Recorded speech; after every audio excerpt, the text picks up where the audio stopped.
Number 4 एक ऐसा number जिसको कई बार काफी सभ्यताओं ने एक अनलकी नंबर बताया है।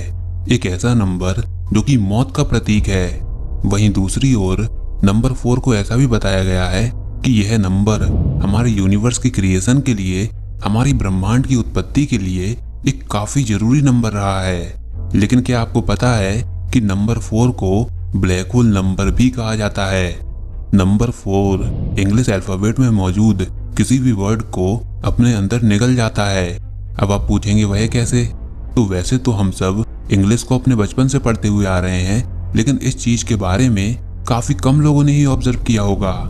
जिस तरह यूनिवर्स में मौजूद ब्लैक होल हर चीज को अपने अंदर निगल जाते हैं, हर चीज को डिस्ट्रॉय कर देते हैं, हर चीज को सिंगुलैरिटी की ओर ले जाते हैं, उसी तरह इंग्लिश अल्फाबेट में मौजूद हर एक वर्ड नंबर 4 पर ही जाकर रुकता है। चलिए इसको देखते हैं। सबसे पहले हम इंग्लिश अल्फाबेट में मौजूद किसी भी एक रैंडम वर्ड को लेते हैं, जैसे मान लीजिए इंडिया।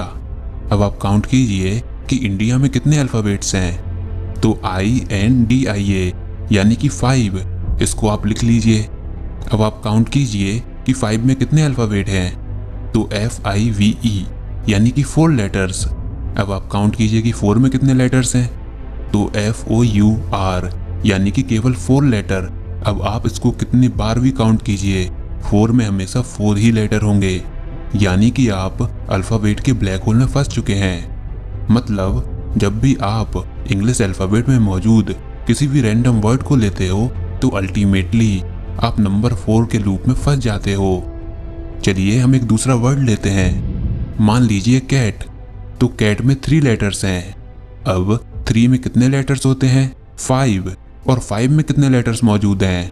4। यानी कि फिर से नंबर 4। फिर से आप अल्फाबेट के ब्लैक होल में फंस चुके हो। हम किसी भी रैंडम वर्ड को ले सकते हैं। चलिए हम एक बड़ा वर्ड लेते हैं, जैसे कि टेलीविजन। टेलीविजन में टोटल 10 लेटर्स होते हैं। अब 10 में कितने लेटर्स होते हैं? 3। और 3 में कितने लेटर्स होते हैं? 5। और 5 में कितने लेटर्स होते हैं? 4। फिर से ब्लैक होल। आप इंग्लिश वोकैबुलरी में मौजूद जितने भी वर्ड्स हैं, भले ही वो कैसे भी वर्ड हो, सब अल्टीमेटली 4 पर ही जाकर एंड होंगे। अब ऐसा क्यों होता है? इसका रीजन तो किसी को भी नहीं पता, लेकिन ऐसा होता तो है, बट कोई परफेक्ट रीजन किसी के पास भी नहीं है। हम सब इंग्लिश को बचपन से पढ़ते हुए आ रहे हैं, लेकिन क्या कभी आपने इस चीज के बारे में गौर किया? शायद से हाँ या फिर नहीं। वैसे मैक्सिमम लोग इसके बारे में नहीं जानते। आप अपने फ्रेंड्स और फैमिली मेंबर को इससे हैरानी में डाल सकते हो। लेकिन क्या कहीं ऐसा तो नहीं कि नंबर 4 हमको कुछ और ही बताना चाह रहा हो?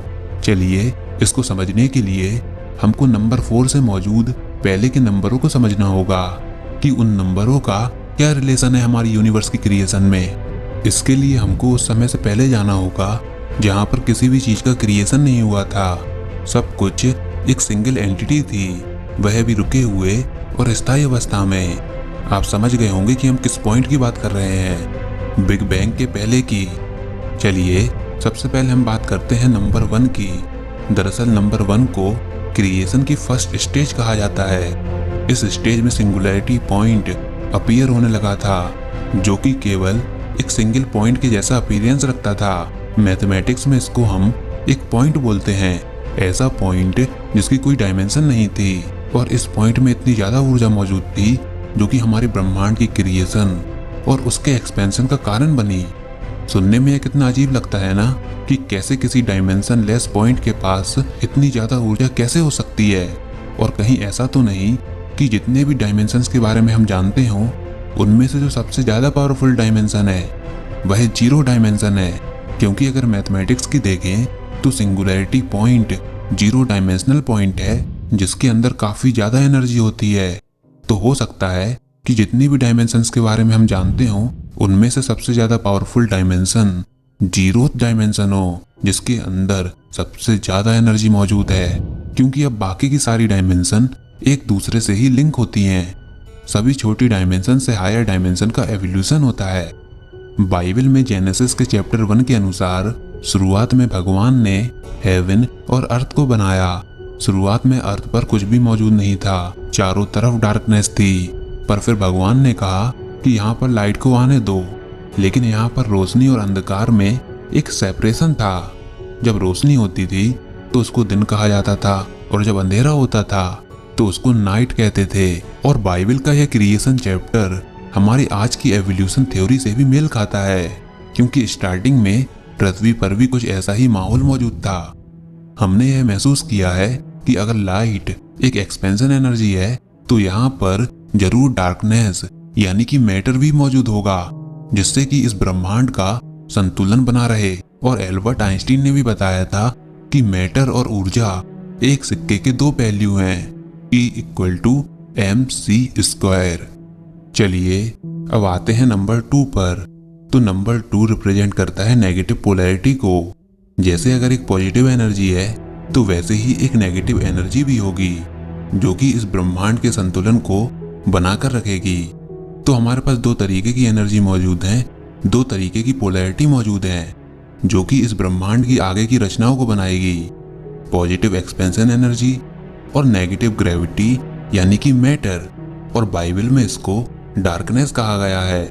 आप खुद ही सोचिए कि अगर हमारे यूनिवर्स में केवल हर तरफ उजाला यानी कि लाइट होती तो क्या हम इसको महसूस कर पाते? क्योंकि लाइट का सेंस इस बात से है कि डार्कनेस मौजूद है या नहीं। क्योंकि अगर डार्कनेस मौजूद ना हो तो हम यह नहीं बता पाएंगे कि प्रकाश है या नहीं। इसको ऐसे समझिए, मान लीजिए अगर शुरुआत से ही हमारी पृथ्वी पर केवल अच्छाई होती तो क्या बुराई जैसी किसी चीज के बारे में हम जानते होते? नहीं, क्योंकि हमने बुराई को तो देखा ही नहीं। और वैसे ही अगर पृथ्वी पर केवल बुराई होती तो हम अच्छाई के बारे में नहीं जान पाते, क्योंकि हमने उसको देखा ही नहीं। इसलिए ब्रह्मांड की संतुलन बनाने के लिए एक उल्टी एनर्जी को भी मौजूद होना होगा। और शायद हर धर्म में यही बताने की कोशिश की गई है। जिस तरह देवता और असुर होते थे, तो नंबर 2 नेगेटिव पोलैरिटी को दर्शाता है। यूनिवर्स के क्रिएशन के समय यूनिवर्स में मौजूद हाइड्रोजन का कोई शेप और स्ट्रक्चर नहीं था, लेकिन जब यूनिवर्स का एक्सपेंशन हुआ, स्पेस और मैटर के बीच सेपरेशन होने लगा, ग्रेविटी एक्ट होने लगी, तो इससे स्टार्स का फॉर्मेशन हुआ और हाइड्रोजन हीलियम में बदलने लगी और आगे की यूनिवर्स का फॉर्मेशन स्टार्ट हो गया। लेकिन जरा सोचिए, अगर एनर्जी और मैटर में से कोई भी एक चीज मिसिंग होती तो क्या ऐसा हो पाता? अब मैथमेटिक्स में 2 पॉइंट एक लाइन को बनाते हैं और यह रिप्रेजेंट करता है फर्स्ट डायमेंशन को, यानी कि यूनिवर्स में नेगेटिव पोलैरिटी के साथ साथ हम नंबर 2 को डायमेंशंस के संग भी रिलेट कर सकते हैं। चलिए बढ़ते हैं नंबर 3 की ओर। तो नंबर 3 नंबर 1 और नंबर 2 के इंटरैक्शन का रिजल्ट है। जैसे कि मदर और फादर के इंटरैक्शन से चाइल्ड प्रोड्यूस होता है, लेकिन अभी मैंने आपको नंबर 1 और नंबर 2 के बारे में बताया था। अगर नंबर 1 पॉजिटिव पोलैरिटी है तो नंबर 2 नेगेटिव पोलैरिटी होगी। तो जब 1 और 2 कंबाइन होंगे तो इसका रिजल्ट 0 होना चाहिए, लेकिन ऐसा क्यों नहीं होता? तो इसका जवाब है टाइम और स्पेस के एक्सपेंशन की वजह से ऐसा नहीं हो सकता। वैसे मैथमेटिक्स में 3 पॉइंट की जरूरत होती है किसी 2 डायमेंशनल प्लेन को बनाने के लिए। इसमें लेंथ और ब्रेथ होगी, लेकिन कोई हाइट नहीं होगी। और अब फाइनली नंबर 4, जो कि नंबर 3 के क्रिएशन का रिजल्ट है। मैथमेटिक्स में 4 पॉइंट की जरूरत होती है किसी 3 डायमेंशनल ऑब्जेक्ट को बनाने के लिए, यानी कि नंबर 4 3 डायमेंशनल ऑब्जेक्ट की क्रिएशन के लिए रिस्पॉन्सिबल है। तो एज अ समरी हमने 4 नंबरों पर फोकस किया। नंबर 1 सिंगुलैरिटी का एक्सपेंशन, नंबर 2 नेगेटिव पोलैरिटी के संग फर्स्ट डायमेंशन का क्रिएशन, नंबर 3 सेकंड डायमेंशन का क्रिएशन और नंबर 4 थर्ड डायमेंशन का क्रिएशन। यानी कि अगर आप इसको ध्यान से देखो तो हमारे 3 डायमेंशनल यूनिवर्स का जन्म इन नंबर से हुआ, और जब यह नंबर एक संग वर्क करते हैं तो 3 डायमेंशन क्रिएट होते हैं। एक 0 डायमेंशनल पॉइंट से 3 डायमेंशनल प्लेन में बदले। तो हो सकता है यह नंबर्स हमको यह बताना चाह रहे हो कि हमारी दुनिया केवल 3 डायमेंशन तक ही पॉसिबल है, लेकिन फिलहाल यह केवल एक थ्योरी है। ऐसा हो भी सकता है और ऐसा नहीं भी हो सकता। और वैसे भी साइंस में कई सारी थ्योरीज होती हैं और जरूरी नहीं कि हर थ्योरी सही हो। लेकिन यह बात तो कंफर्म है कि नंबर्स का हमारे यूनिवर्स की क्रिएशन, वर्किंग और डायमेंशन से जरूर कोई एक काफी बड़ा रिलेशन है, और हो सकता है कि इस रिलेशन को हम अभी तक डिकोड नहीं कर पाए हों। तो खैर आप बताइए कि आपको क्या लगता है कि क्या वाकई नंबर 4 हमारी डायमेंशन की नॉलेज के लिए एक लॉक के समान है?